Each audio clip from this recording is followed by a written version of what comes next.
En este episodio vamos a hablar de uno de los temas que ha captado la atención a nivel nacional e internacional. Se trata sobre las líneas de Nazca, una resolución viceministerial que publicó el Ministerio de Cultura, donde recorta el perímetro de las líneas de Nazca, este patrimonio de la humanidad que sin duda ha generado todo un conflicto dentro de la propia institución del Ministerio de Cultura, pero además una preocupación importante dentro del sector político. Sobre esto vamos a hablar durante todo el programa. Para eso también tenemos ya como invitado a el investigador y periodista Josh Mantilla, pero primero vamos a iniciar el programa con Luis Felipe Alpaca. ¿Cómo está, Luis? Buenas tardes, Edwin. Un saludo a todos los televidentes de Neo TV.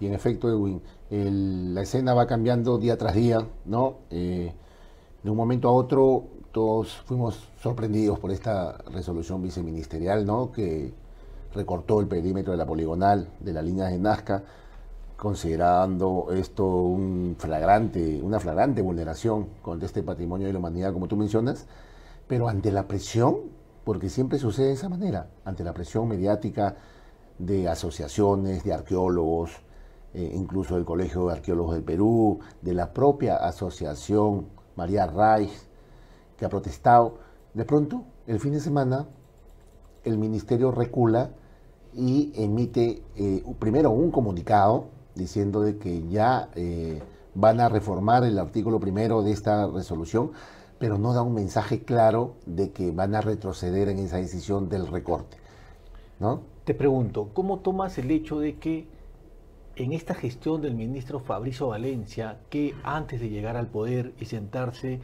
en el sillón de Cultura, defendía, criticaba, cuestionaba todo lo que hacía gestiones anteriores en ese ministerio?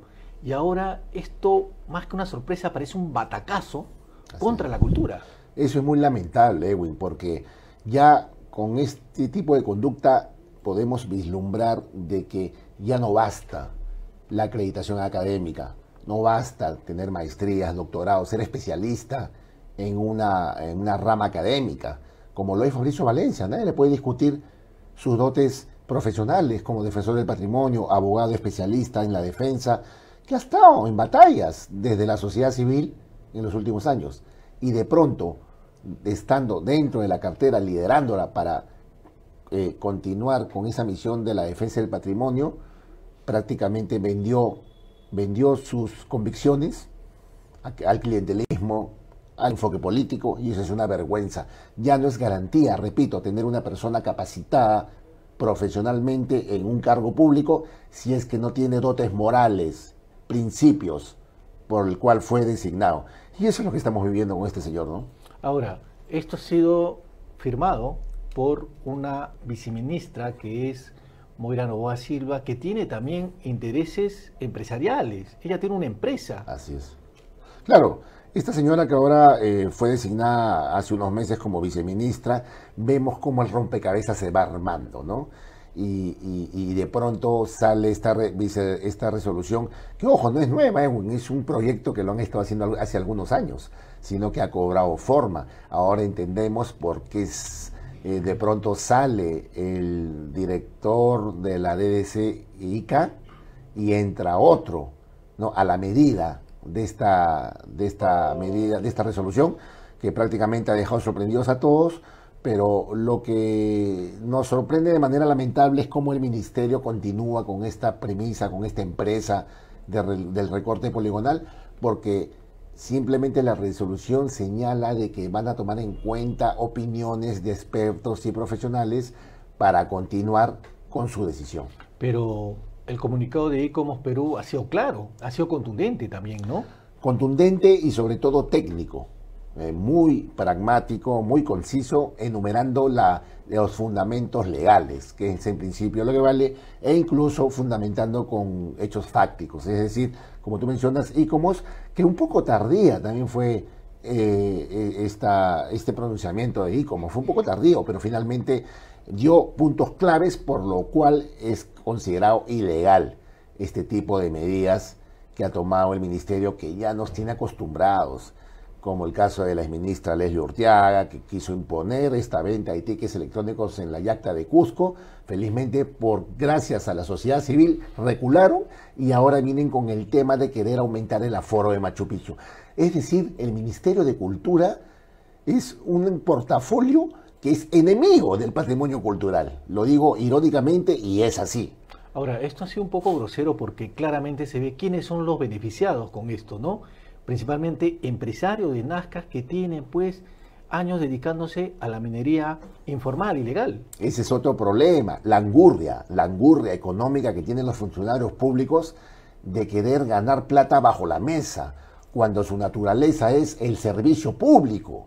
No lo ejercen y ya perdieron la vergüenza. Estamos en una etapa realmente decadente en nuestra sociedad peruana, que los políticos ya son sinónimo de robo, sinónimo de ladrones, sinónimo de componendas. Y esto se está normalizando gracias a la impunidad, Edwin. La impunidad, que es la que sigue manteniendo estos personajes, que a pesar de estas triquiñuelas, continúan vivitos y goleando. Ahora, ¿te ha sorprendido que grupos políticos como Alianza para el Progreso o el propio Fuerza Popular estén detrás de este tema? En lo personal no me sorprende, pero en la opinión pública todavía hay personas que desconocen cómo se mueven, ¿no? En el Congreso, en el Poder Ejecutivo, cómo funciona el tema de las prebendas, ¿no? En lo personal no me sorprende porque desde que la señora ingresó a Palacio de Gobierno, me refiero a Dina Boluarte, prácticamente Fuerza Popular y Alianza para el Progreso le dieron el espaldarazo previas prebendas, ¿no? Hay que decirlo. Y la gente ya se está enterando que estos partidos políticos sostienen a esta presidenta, pero tras bambalinas, ¿cuál es la cuota?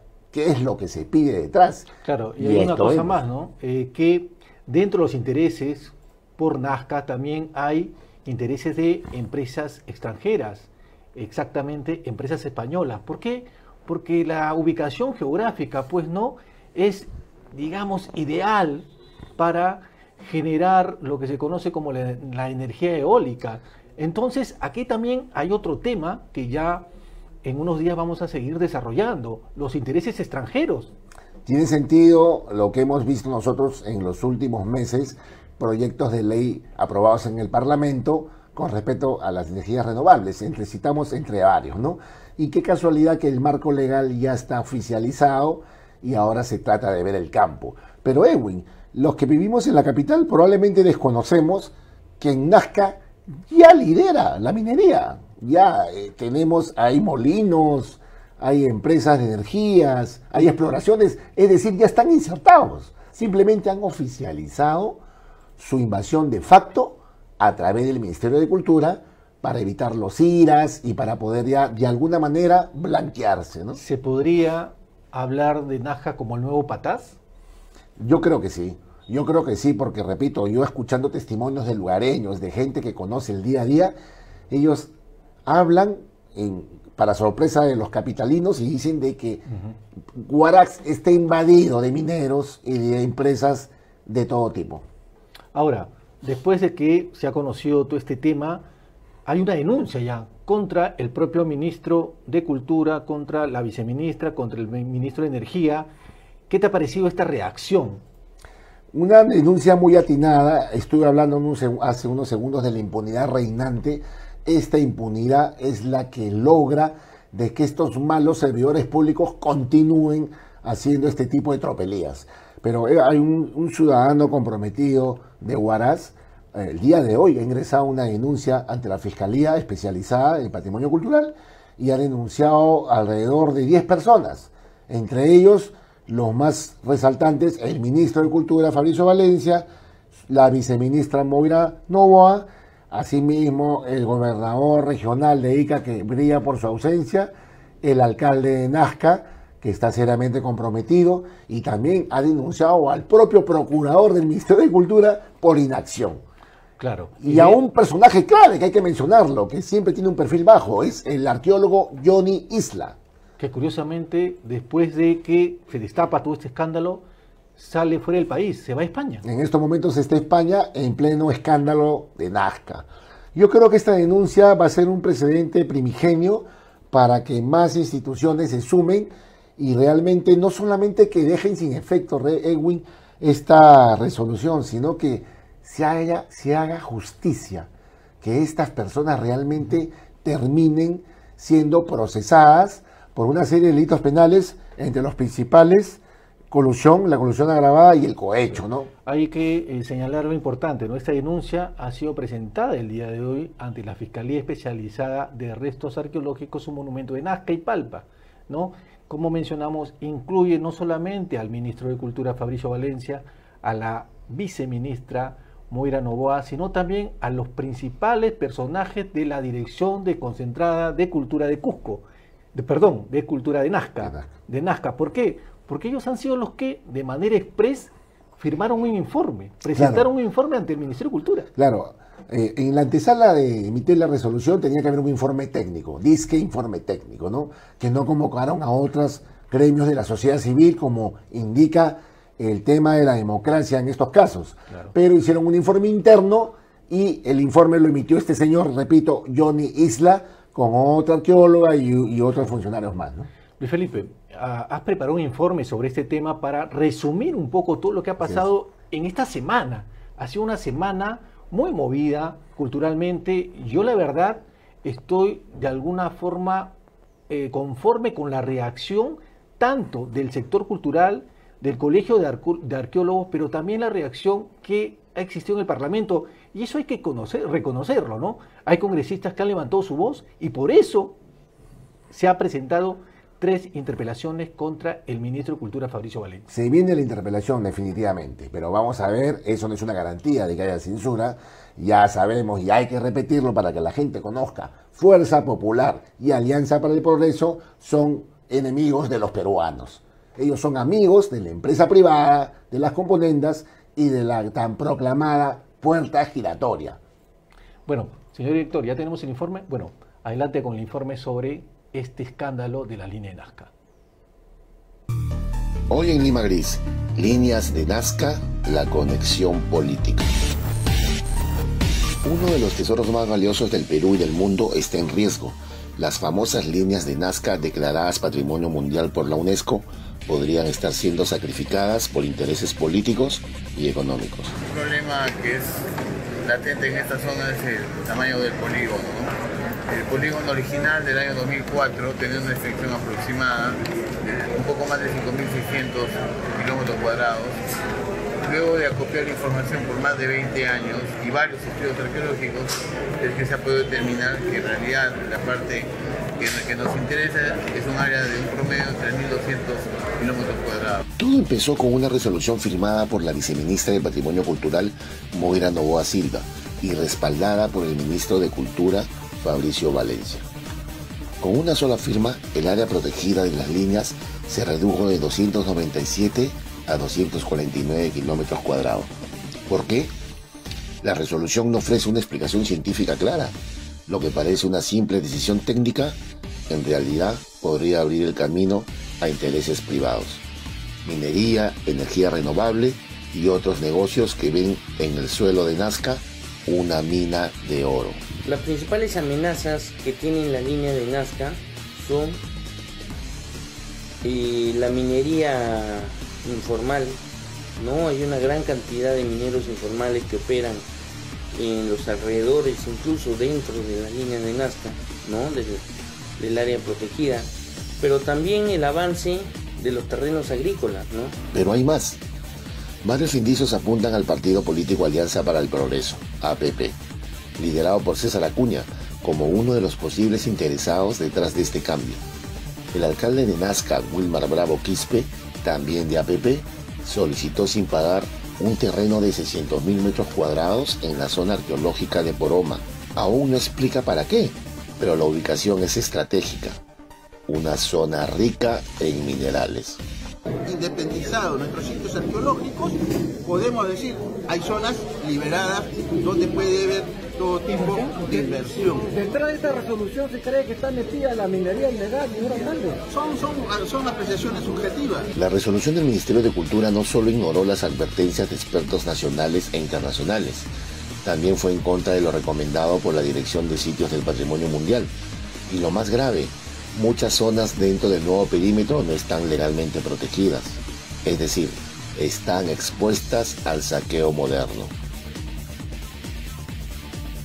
También se ha pronunciado la Asociación María Reich, que lleva el nombre de la mujer que dedicó su vida a proteger las líneas de Nazca. Y gracias a la inteligencia artificial, hoy podemos escuchar sus palabras como si hablara desde el pasado. Pasé décadas bajo el sol midiendo cada línea con cinta métrica, luchando contra el polvo y la indiferencia. Esta decisión no es solo una falla técnica, es una traición moral a la historia del Perú. Organizaciones como ICOMOS Perú acusan al Ministerio de Cultura de violar tratados internacionales y piden que se revierta esta medida. Por su parte, el Colegio de Arqueólogos del Perú exige la renuncia del ministro Valencia. Incluso el ministro afrontará 3 mociones de interpelación en el Congreso por la misma razón. Ante la presión, el Ministerio de Cultura anunció que dejará sin efecto el artículo de la resolución que reducía el área protegida, pero en pocos días lo haría con los mismos funcionarios cuestionados, lo que genera más dudas. Las líneas de Nazca llevan 1000 años en pie, pero hoy no las amenaza el tiempo, sino decisiones políticas. El Perú tiene derecho a preguntarse, ¿estamos cuidando nuestro patrimonio o lo estamos vendiendo al mejor postor?